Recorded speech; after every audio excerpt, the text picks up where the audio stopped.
Bismillahirrahmanirrahim. Assalamualaikum warahmatullahi wabarakatuh. Kenalkan nama saya Femi Lestari dengan NIM 444190019 dari kelas B. Di sini saya akan menjawab pertanyaan mengenai soal nomor 3, yaitu teknologi DNA rekombinan.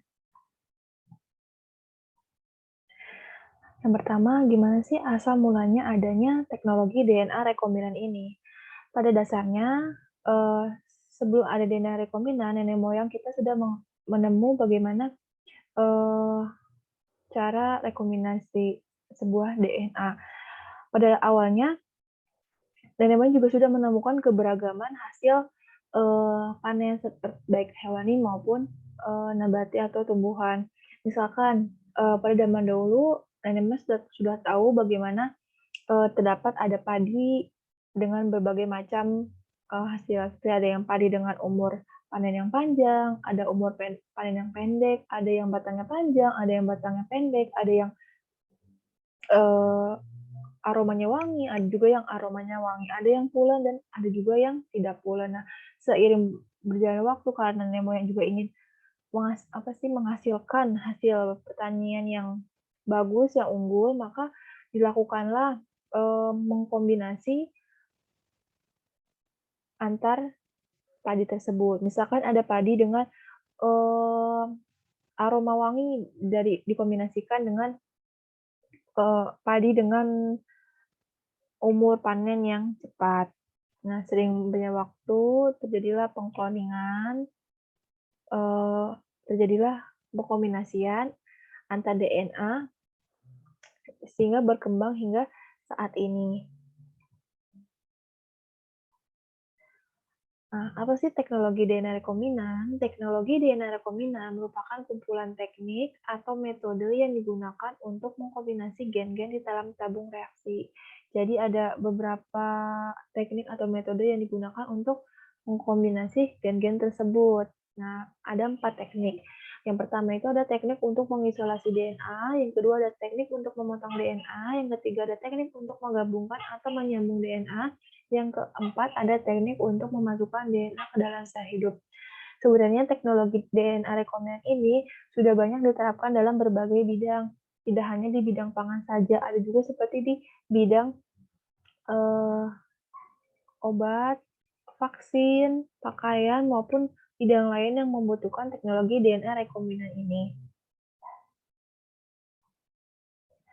Nah, cara transfer DNA atau perpindahan DNA ini dapat melalui 3 cara. Yang pertama itu ada konjugasi. Konjugasi merupakan perpindahan DNA dari satu sel donor ke dalam sel bakteri lainnya atau sel resipien melalui kontak fisik antara kedua sel tersebut.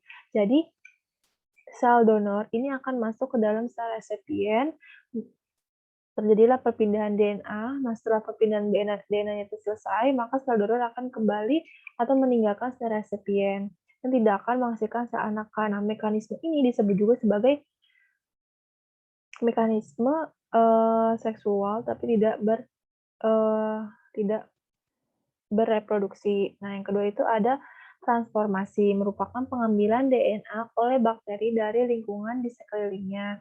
Nah, jadi, di sekitar bakteri ini terdapat ada potongan atau fragmen DNA dari bakteri asing atau bakteri lain yang ada di sekelilingnya. Nah, secara tidak langsung atau secara alami, fragmen DNA itu masuk ke dalam bakteri sehingga terjadilah transfer DNA yang secara tidak langsung atau alamiah. Yang ketiga ada transduksi, adalah cara pemindahan DNA dari satu sel ke dalam sel lainnya melalui perantara fage. Nah, metode transduksi ini biasanya dilakukan oleh virus yang membutuhkan inang berupa bakteri. Jadi virus ini membutuhkan inang berupa bakteri, maka akan pindah melalui perantara fage. Nah, fage itu proses berpindahnya virus ke dalam inangnya berupa bakteri tersebut. Nah, ada pun beberapa perangkat. Nah, apa sih perangkat yang digunakan dalam teknologi DNA rekombinan? Yaitu perangkat-perangkat yang ada pada bakteri. Nah, perangkatnya itu ada 7. Antara lain yang pertama ada enzim retriksi. Nah, enzim ini berfungsi untuk memotong DNA. kemudian ada enzim DNA ligase. Nah, sedangkan kalau enzim ini, dia tugasnya untuk menyambungkan DNA yang sudah dipotong sebelumnya. Kemudian ada plasmid. Habis ini dia mengkloning fragmen DNA atau mengubah sifat bakteri. Kemudian ada transposon. Jadi dia di sini berfungsi untuk mutagenik dan menyisipkan penanda pada DNA. Kemudian ada pustaka genom. Pustaka genom ini ia menyimpan hasil pengkloningan yang telah dilakukan oleh plasmid. Nah, kemudian ada enzim transkripsi terbalik. Nah, enzim transkripsi terbalik ini tujuannya itu dia berfungsi untuk membentuk DNA dari RNA. Sedangkan ada pelacak DNA atau RNA ini, dia tugasnya untuk mendeteksi apakah DNA atau RNA ini sudah terbentuk dan ataupun hasil cloning yang dilakukan itu sudah benar atau belum, seperti itu. Nah, kemudian bagaimana sih menyisipkan, memperbanyak, dan mengekspresikan informasi genetik dengan menggunakan teknologi DNA rekombinan? Nah, jadi di sini terdapat bakteri dan juga ada sel yang kita mau.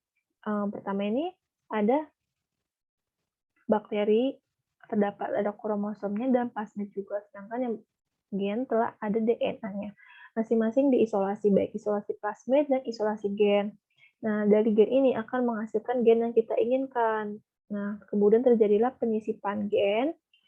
Nah, terjadilah plasmid rekombinan, di mana plasmid masuk ke dalam sel bakteri.